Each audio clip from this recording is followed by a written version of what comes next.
Yo creo que este acto de tesis tiene muchas singularidades. Entre ellos, ahora mismo no estoy en la academia y sin embargo uno de los momentos cumbre de la academia, que es el grado doctor, me invita a una persona que casi está más en las redes que en el ámbito de la docencia directa, ¿no? Con lo cual significa pues una grandeza también de esta institución que criticamos como arcaica, académica y tal, pero que intuye que la educación, la vida, la realidad social va por unos derroteros mucho más complejos y mucho más abiertos, ¿no? Y dentro de lo singular de este acto, incluso por la presencia de tantas amigas y tantos amigos con los cuales muchos de vosotros he compartido momentos de reflexión y conjuntamente con Pepe Domínguez, ¿no? Y bueno, pues agradecer en este caso a la Universidad de Granada y la persona Antonio Bolívar, es decir, ¿no? Pues, queremos a un profesional que en este momento no es un profesor universitario,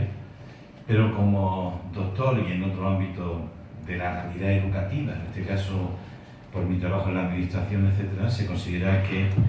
puede ser un elemento sustancial a la hora de valorar el trabajo de Pepe Domínguez. Yo me siento orgulloso de haber leído y seguir leyendo no solamente la tesis, sino lo que ha escrito Pepe Domínguez. Porque Pepe Domínguez no ha escrito una tesis, ha escrito una especie de compendio legado que yo agradezco y que recoge reflexiones y sobre todo experiencias. Lo que su director de tesis señalaba como ese optimismo en la condición humana, quien conocemos a Pepe, es que lo encarna. Siempre, ante cualquier problema, dificultad, siempre había una reflexión de dejar el problema como un elemento que conforma parte de la solución, pero siempre pensando, no la solución porque no hay únicas soluciones, sino en la construcción de esa solución, y una idea. Las soluciones se construyen colectivamente. Estas afirmaciones que parecen que bueno, también son obvias. Cuando se viven con Pepe, uno se da cuenta del calado que tiene sobre la construcción del conocimiento, como un debate colectivo, la construcción de la realidad como un hecho que se convierte no solamente en una afirmación teórica, sino en una vivencia y que tiene unos resultados magníficos, porque nos permite a los que participamos en esa construcción percibir nuestra propia evolución como persona, nuestro desarrollo. Inmediatamente incorporamos el aprendizaje colectivo en nuestro desarrollo individual y damos saltos de gigantes, es verdad, desde la percepción subjetiva, ¿no? Bueno, fijaros, a mí la palabra que después de escucharlo a Pepe, la palabra que me ha sugerido ha sido frescura, como una corriente de aire frente a la mediocridad, el pensamiento, el discurso, los planteamientos epidémicos, enmascaradores, habituales, aparece como una especie de azada que se va incrustando en la tierra y va sacando todo lo que esa tierra rica tiene, que ha estado tapada y pisada y que no ha impedido ver los nutrientes de esa tierra. Pepe Domínguez incorpora ese ganado y empieza a brotar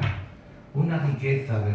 reflexión, de construcción social, educativa, de educadores, de pensadores, de intelectuales,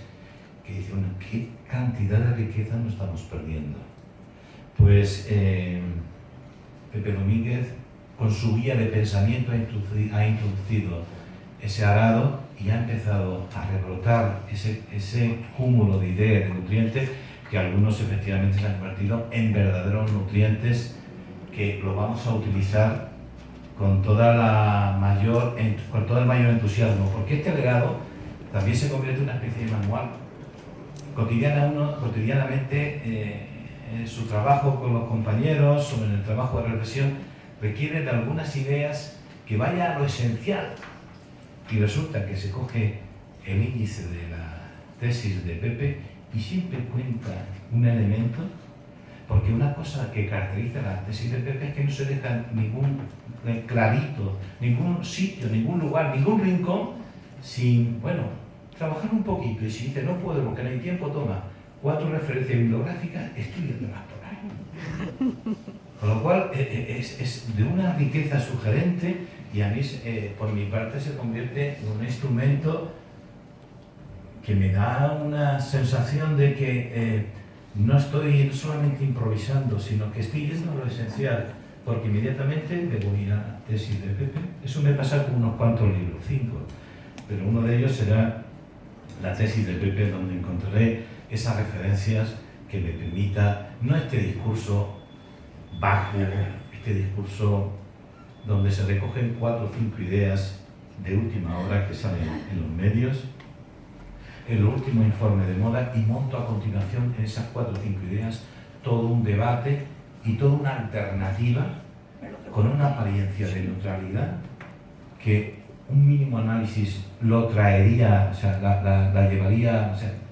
haría caer esa propuesta, pero que nos falta esa fundamentación para que un mínimo análisis histórico o el análisis sociogénico que hace Pepe cuando plantea la construcción de la realidad y de la realidad educativa como un hecho social complejo, que es una lucha de intereses, de poder, de deseo de dominación, de implantación, de grupos sociales y grupos, como esas ideas que hay sobre educación, como ese instruccionismo o ese holismo, es simplemente,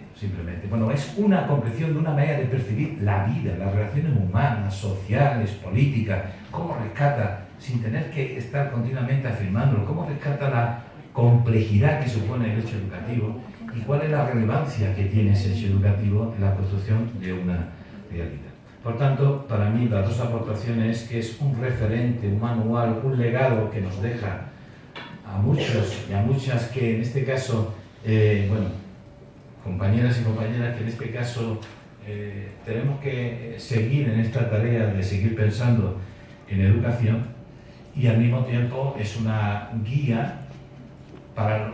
un recto proceder, y utilizo la palabra recto en el mejor sentido, un correcto proceder a la hora de indagar sobre un conocimiento, no dejándolo arrastrar de la última información y llegar a una especie de conclusiones aparentes, atractivas, pero que no están sostenidas por el rigor que sí ha planteado Pepe.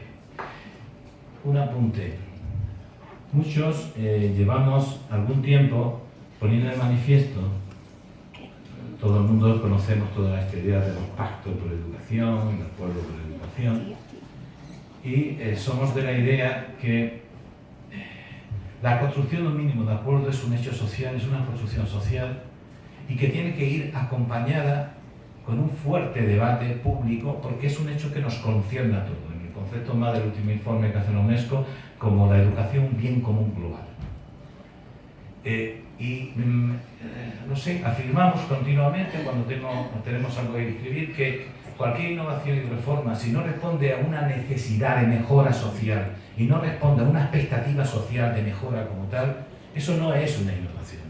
Puede ser una nueva forma de hacer técnicamente algo, de resolver técnicamente un problema, pero eso no es una innovación educativa. Para que sea una innovación educativa tiene que generar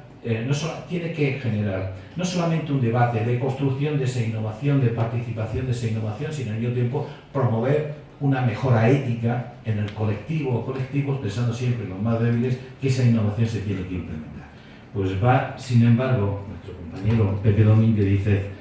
cuando no existe consenso social y político amplio sobre los fines generales, individuales y sociales de la educación básica, los debates educativos se pierden en el laberinto de los intereses particulares y partidistas y en la presunción y dogmatismos ideológicos y religiosos. Claro que intentamos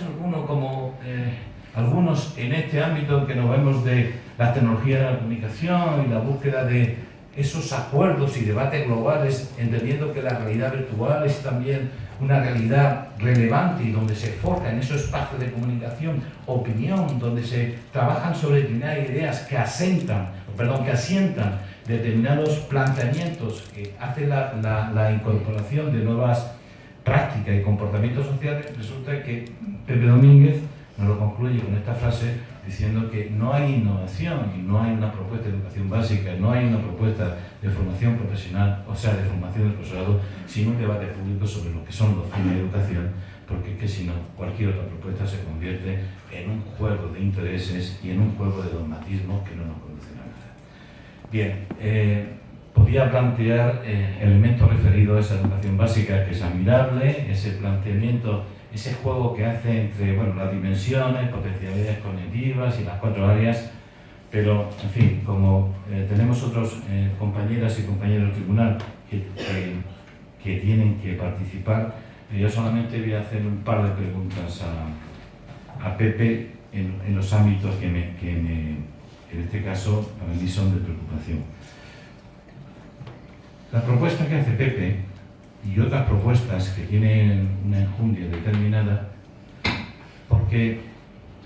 Pepe al mismo tiempo que hace una propuesta, o sea, un proyecto, siempre hace incursiones al desarrollo. O sea, normalmente cuando hace un plan de cómo hacer las cosas, nunca tiene en cuenta qué condiciones son necesarias para que ese plan se lleve a efecto. Uno se cree que porque la propuesta lógicamente es buena, eso se lleva a efecto. Eso es no solamente una ingenuidad, una torpeza tremenda.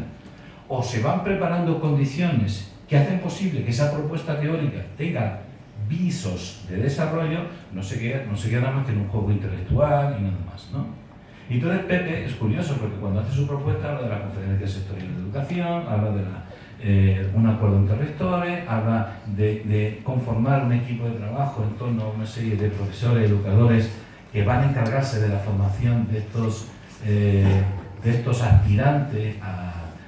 profesores y tal, pero como le da incluso un año para conformar el currículum no viene ya elaborado, lo construyen por los propios alumnos, ese currículum que construye a su vez es la base del currículum de las siguientes generaciones de profesores que van a ir al proceso de formación. Es decir, siempre hace incursiones al aspecto de desarrollo para que hagan posible. No obstante, a mí me surgen dificultades, evidentemente, ya no solamente de la propuesta de Pepe, sino también de otras propuestas, en torno a que